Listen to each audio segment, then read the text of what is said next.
আশা করি সবাই ভালো আছো।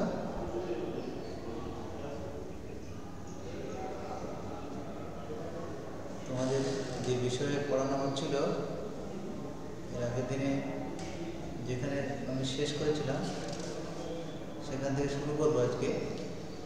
দিল্লি সম্পর্কে মানে নগর, ভারতবর্ষের নগর শহর ব্যবসা বাণিজ্য এইসব সম্পর্কে বলতে গিয়ে এবং ব্যবসায়ী বা বণিক এদের সম্পর্কে বলতে গিয়ে দিল্লির কথা বলছিলাম, দিল্লির কথা আলোচনা করছিলাম। সেই দিল্লি বিভিন্ন শাসকরা, দিল্লিতে বিভিন্ন সময়ে বিভিন্ন শাসক এসেছেন, তারা সাম্রাজ্য পরিচালনা করছে। তারা নিজেদের স্বার্থে ব্যবহার করেছেন, কেউ ভালো কাজ করেছেন, কেউ বা সংরক্ষণ করেছেন, দিল্লি শহরটাকে একটু মার্জিত রূপ দান করার চেষ্টা করেছেন, কেউ আবার ওকে কেন্দ্র করে ব্যবসা বাণিজ্য, ধর্ম, শিক্ষা, সমাজ এসব একটু বিশেষ দিক তারা তুলে ধরতে চেয়েছে। এইসব ব্যাপার নিয়ে আলোচনা করতে গিয়ে একমাত্র দিল্লিকে সব দেশেরই সব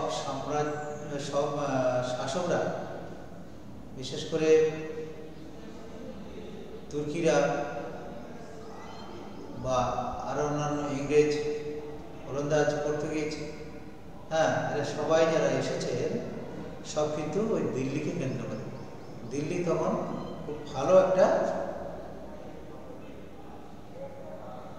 মানে উপার্জনের শুধু নয়, বসবাসের উপযুক্ত পরিবেশ হিসেবে দিল্লি গড়ে উঠেছে। তা আমরা এখানে দেখবো আগের দিনে বলতে বলতে বিভিন্নভাবে দিল্লির নামকরণ করা হয়েছিল।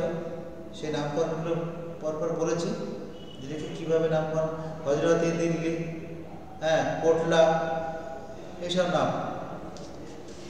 তারপরে সিরি, তুগলকাবাদ, জাহানপানাহ, ফিরোজাবাদ মানে ফিরোজশাহ কোটলা, এই সকলভাবে আমরা দিল্লিকে বিভিন্ন নামকরণে ভূষিত হতে দেখেছি। আজকে দেখব দিল্লিতে সুলতানি যুগে দিল্লির বেশ কতগুলি বৈশিষ্ট্য ফুটে ওঠে। তার মধ্যে কি কি? এখানে মিশ্র ধরনের জনবসতি গড়ে ওঠে। মিশ্র ধরনের বলতে বিভিন্ন ধর্মীয় জনগণ বা সমাজের বিভিন্ন সম্প্রদায়ের মানুষজন এই দিল্লিতে বসবাস করতে শুরু করে।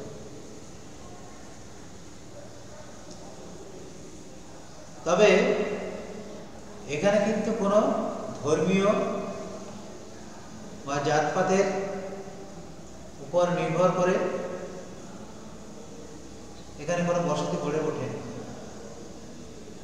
তাহলে যারা ধর্ম প্রচার করার জন্য এখানে এসেছিল, এটা একটা প্রশ্ন, যারা ধর্ম প্রচার করার জন্য ভারতবর্ষে এসেছিল এবং দিল্লিকে যারা ভালোবেসে ফেলেছিল, তারা কিভাবে দিল্লিকে তারা মেনে নিত বা দিল্লি শহরকে বা নগরকে তারা কিভাবে দেখতো, কোন দৃষ্টিতে তারা দিল্লিকে দেখত? এই প্রশ্নটার উত্তর বলা যাবে যে ধর্মীয় ব্যাপারে যারা এসেছিল তারা ধর্মকে কেন্দ্র করেই তারা এখানে বসবাস করতে শুরু করেছিল। আর এছাড়া যারা ব্যবসা বাণিজ্য করবার জন্য এসেছিল, বণিকের বেশে যারা এসেছিল, তাদের একমাত্র লক্ষ্য ছিল অর্থ উপার্জন করা।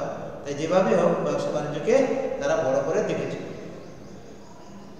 তাহলে এই জন্য বলা হচ্ছে যে মিশ্র ধরনের বসতি, জনবসতি, শুধু ধর্ম নয়, জাতপাত নয়, অর্থনৈতিক দিক থেকে স্বাবলম্বী হওয়ার জন্য এখানে বসবাস করতে শুরু করছে।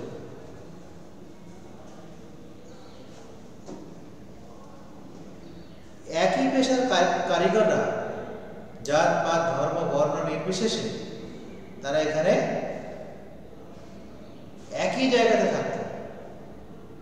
যেমন বস্তি এলাকা দেখবে, শহর বা শহরতলিতে বস্তি এলাকাতে ওই একই সঙ্গে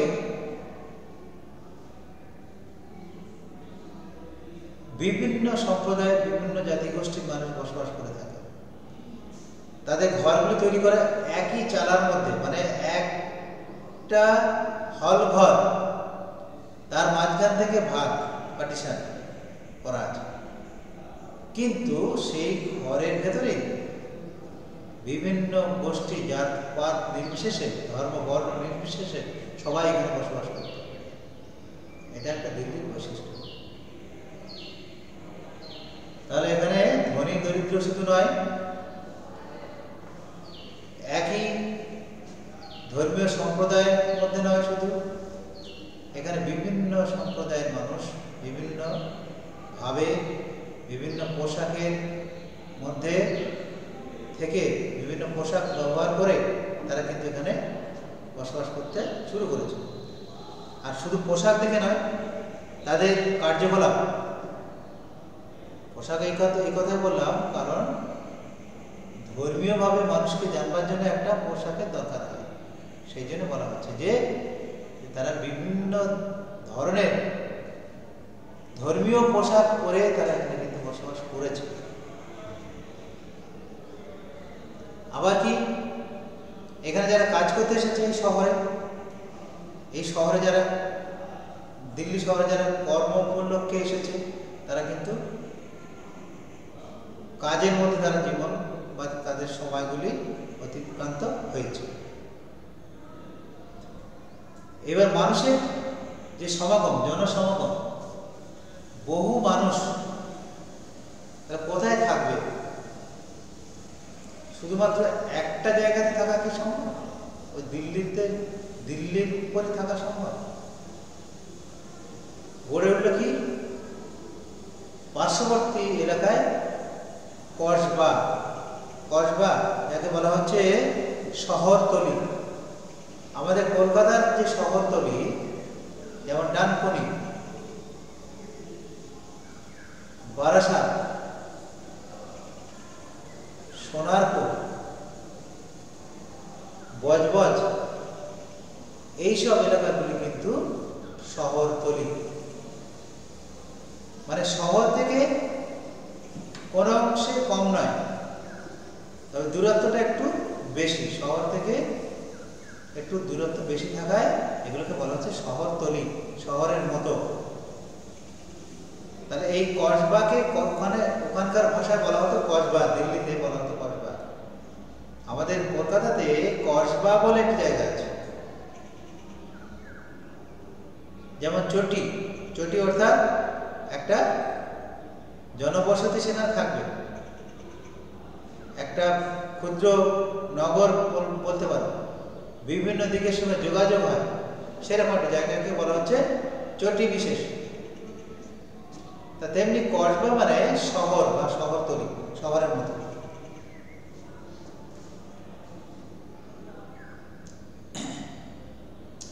তার এইসব দিক থেকে আমরা দেখতে পাই যে বেশ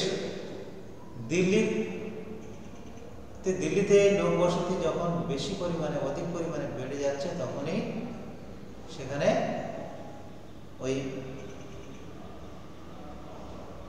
শহর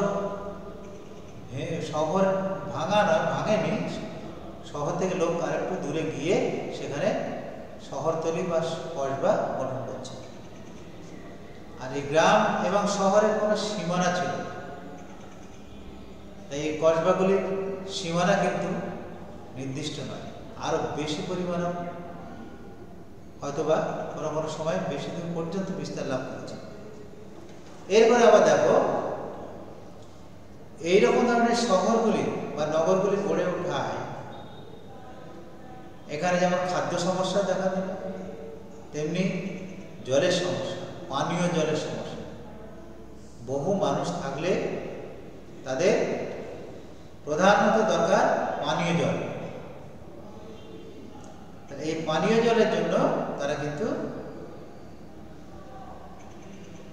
দিল্লির সরকার বা দিল্লির শাসকরা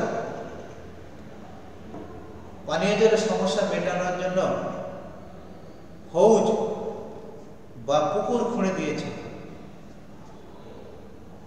হৌজ বা পুকুর তোমরা দেখে থাকবে, যাকে বলা হচ্ছে সায়ার, রঘুমন্ডল সায়ার, পঞ্চসায়ার, এসব নাম। এই সায়ারগুলি বা জলাশয়গুলি, জলাধারগুলি মানুষের পানীয় জলের অভাব পূরণ করে দেয়। কিন্তু তাতেও মানুষের এই জলকষ্ট বা জলের সমস্যা থেকেই গেল। এর একটা মাত্র কারণ জনস্ফীতি বা জনসংখ্যার বৃদ্ধি। এর কারণে কিন্তু এই জলের সমস্যা থেকেই গিয়েছে, যদিও বড় বড় পুকুর খনন করে দেওয়া হয়েছে জলের সমস্যা মেটানোর জন্য। আজকে তোমরা দেখবে হয়তো প্রসঙ্গক্রমে কথাটা বলে ফেলছি, তারকেশ্বর থেকে যে রেল লাইন আসছে আস্তে আস্তে একটা জায়গাতে থমকে দাঁড়িয়ে গেছে। হ্যাঁ, অনেকে জানো,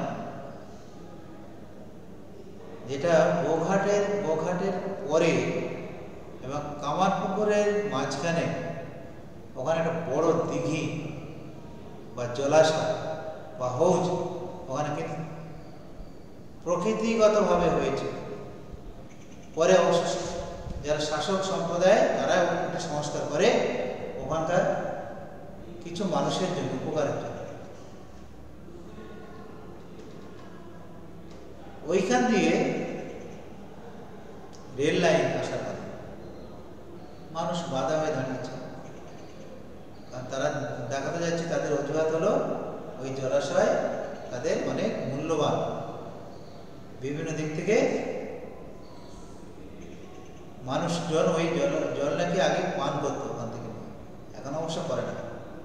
এখন বলছে যে গরু, মহিষ মানে এই ধরনের প্রাণীরা মানে জল খায়। তাহলে এই সব ব্যাপারগুলোর জন্য ওই জলাশয়টি বর্তমানে আপাতত অক্ষত অবস্থা থাকবে, কিন্তু ওখানে কোনো লাইন আসবে না।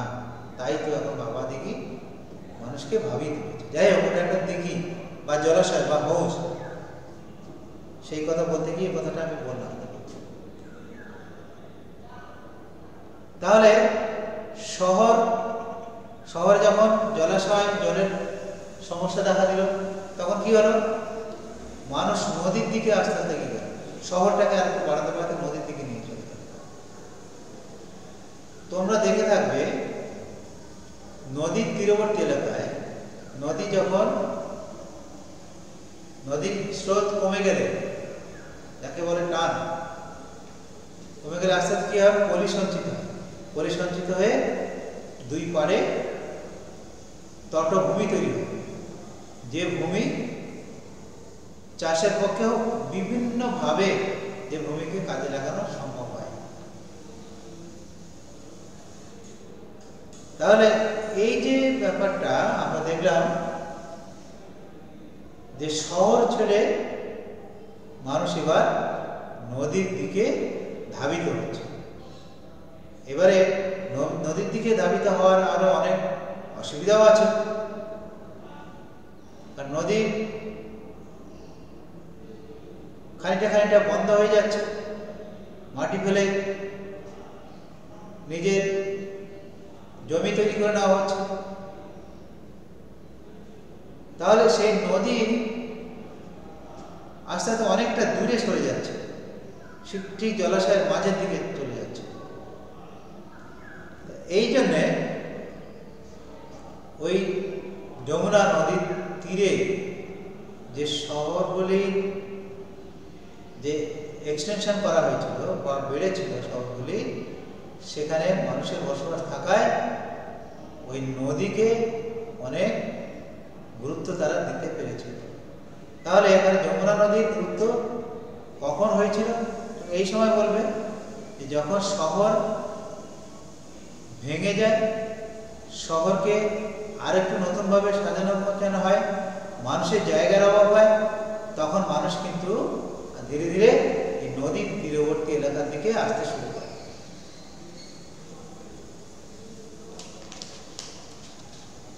তার জনসংখ্যা বৃদ্ধি ফিরোজ শাহের সময় তাদের শহরে জল আনবার জন্য দিঘি খনন করা হয়েছিল বা ক্যানেল তৈরি করা হয়েছিল। এখনকার যেমন পাইপ লাইন, বিভিন্ন রকম উন্নতির বিভিন্ন রকম পথ রয়েছে, সেরকম তো হয়নি। তাই মাটি খনন করে সেখানে ড্রেন মতো করে তার মধ্যে দিয়ে জল আনা হতো। সেই জল মানুষ কিন্তু পান করতো, ব্যবহার করতো, বিভিন্ন কাজে লাগাতো। এটা শেষ শাহের সময় করা হচ্ছে। আর এটা কেন হতো? কারণ জনসংখ্যা প্রচুর পরিমাণে বৃদ্ধি পেয়েছে। আবার ভারতের সঙ্গে অন্যান্য দেশের যোগাযোগ বেড়েছিল সেই সময়, আর পথ হিসাবে তারা বেছে নিয়েছিল জলপথ। তাহলে এই যে যমুনা নদী বা নদী পথ মানুষের তখন একমাত্র অবলম্বন হয়ে দাঁড়ায়।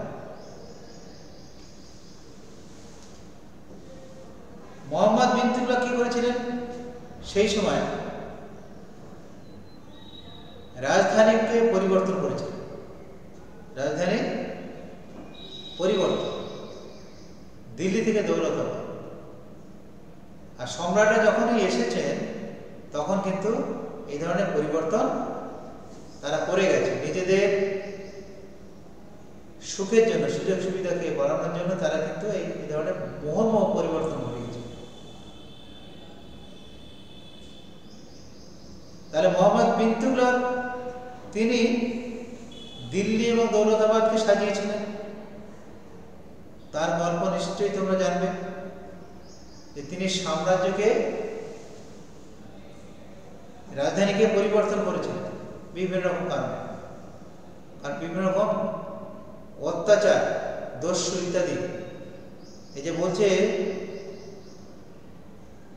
জাঠর এবং মেয় এই দস্যুরা তখন হামেশাই দিল্লি শহরের উপরে প্রভাব ফেলতে এবং অত্যাচার করতে। তাই সুলতানরা চেষ্টা করেছিল যে রাজধানীকে, দিল্লিকে অন্তত মজবুত করতে, শক্তপোক্ত করতে। আর রাস্তাঘাট, বনের মধ্যে পথ ইত্যাদি তারা তৈরি করেছিল। এইভাবে আমরা দেখবো যে দিল্লি শাসনের 350 বছরে দিল্লি শাসকরা 11 বার তাদের শাসন কেন্দ্র বদলিয়েছে। আগেই বলেছি বিভিন্ন কারণে তারা রাজধানীকে পরিবর্তন করেছে। এখানে বলা হচ্ছে যে 11 বার, 300 বছর সুলতানি সাম্রাজ্য এখানে রাজত্ব করেছে। তাহলে সেই 300 বছরের মধ্যে 11 বার তারা রাজধানী পরিবর্তন করেছে। রাজধানী অর্থাৎ শাসন কেন্দ্র।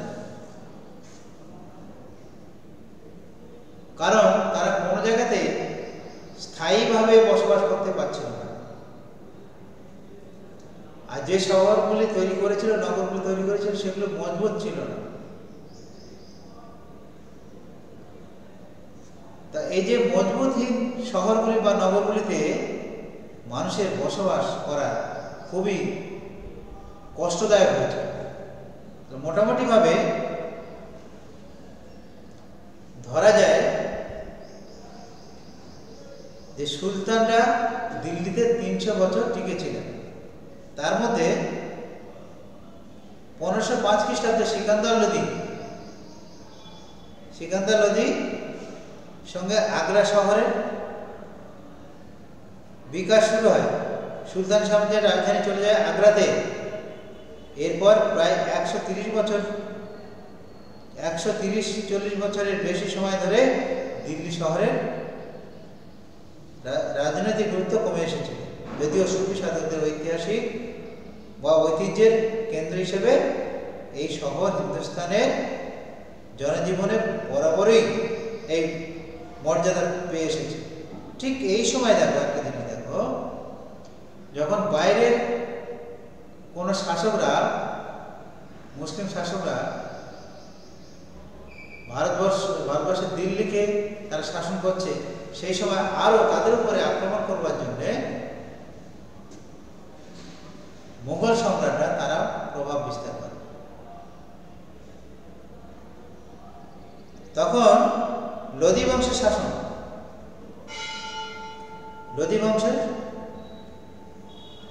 শাসন এখানে পানিপথ নামক যুদ্ধ, এইসব ঘটনাকে ইব্রাহিম লোধিকে হারালো সম্রাট বাবর। তিনি ইব্রাহিম লোধিকে হারিয়ে দিল্লি দখল করলেন এবং পরপর দিল্লি থেকে তার সাম্রাজ্যকে আরো বহু দূর পর্যন্ত বিস্তার করেছে। তাহলে পানিপথের যুদ্ধে লোধি বংশের পরাজয়ের সাথে সাথে দিল্লির শাসন এক অন্য মাত্রা নেয়। খুব ভালো অবস্থার দিকে এই দিল্লির শাসন কিন্তু তখন আসতে পারেনি। তাহলে বারে বারে এই যুদ্ধ বিগ্রহ দিল্লিকে একটা পচনশীল জায়গায়, পচনশীল বলতে মানে নষ্ট হয়ে যাওয়া জায়গা তৈরি করে দিয়েছিল। দিল্লির উপরে মানুষের আস্থা ছিল না বা বিশ্বাস ছিল না। সেই বিশ্বাস জন্মালেন কে? শের শাহ। তিনি কি করলেন? যমুনার পশ্চিম দিকে কিলাই কুহানা বা পুরনো দিল্লি, যেটা তার রাজধানী ছিল, খ্রিস্ট 17 শতকের মধ্যভাগে মুঘল বাদশাহ শাহজাহানের সময়ে যমুনা নদীর পশ্চিমে শাহজাহানাবাদ নগর পতন হয় এবং দিল্লি পুনরায় মূল স্রোতে বা রাজনৈতিক কেন্দ্র হিসেবে ফিরে আসে। এই পর্যন্ত পড়ালাম। এরপরে আরেকটু পড়ানো হবে, আর টুকরো কথাগুলো একটু রয়ে যাচ্ছে, ওগুলো একবার আমি 1-2 দিন পড়িয়ে তোমাদেরকে খানিকটা ধাতস্থ করে দেব বা খানিকটা বুঝতে পারবে, সেরকমভাবে আমি পড়ে দেব। শেষ করছি। সবাই ভালো থাকো, সুস্থ থাকো, পড়াশোনার মধ্যে সময় কাটাও। কারণ আজকে 8 তারিখ, এরপরে তোমাদের শুরু হবে, পরীক্ষা শুরু হবে 25 তারিখ থেকে। সেই পরীক্ষার জন্য তোমরা একটু বাড়িতে বেশিক্ষণ পড়াশোনা করো।